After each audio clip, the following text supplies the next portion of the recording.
தமிழ் சினிமாவுல 2000ல இருந்து 2026 வரைக்கும் பொங்கல் பண்டிகையில மாஸ் பண்ண திரைப்படங்கள் என்னன்றத வாங்க பார்க்கலாம். 2000ல வானத்தை போல திரைப்படம், 2001ல தீனா மற்றும் ஃப்ரெண்ட்ஸ், 2002ல பம்மல் கே சம்பந்தம், 2003ல தூள் திரைப்படம், 2004ல விருமாண்டி மற்றும் எங்கள் அண்ணா, 2005ல ஐயா மற்றும் திருப்பாச்சி, 2006ல ஆதி பரமசிவன் சரவணா மூணுமே பிளாப் தான். 2007ல இது தாண்டா பொங்கல் படம் அப்படின்னு மக்கள் கிட்ட மிகப்பெரிய வரவேற்பு பெற்ற திரைப்படம் தான் போக்கிரி. 2008ல பீமா திரைப்படம், 2009ல படிக்காதவன் திரைப்படம், 2010ல அதே தனுஷ் அவர்களோட குட்டி திரைப்படம். அதே பொங்கலுக்கு தான் 1001 ரிலீஸ் ஆச்சு. ஆனா அப்ப சரியா போல.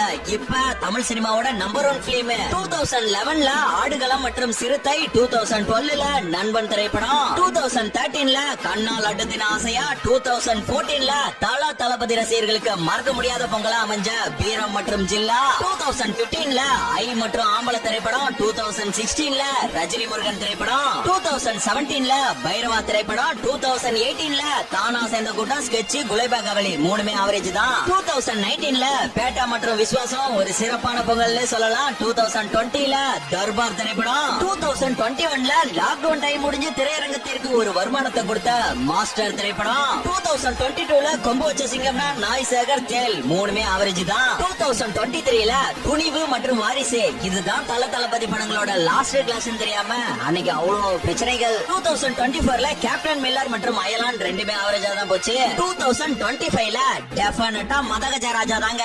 2026ல வா வாத்தியார் மற்றும் தலைவர் தம்பி தலைமையில் படிச்சு சொன்னேனேடா, கண்டிஷன்ஸ் ஃபாலோ பண்ணுங்கடா பண்ணுங்கடான்னு கேட்டீங்களா?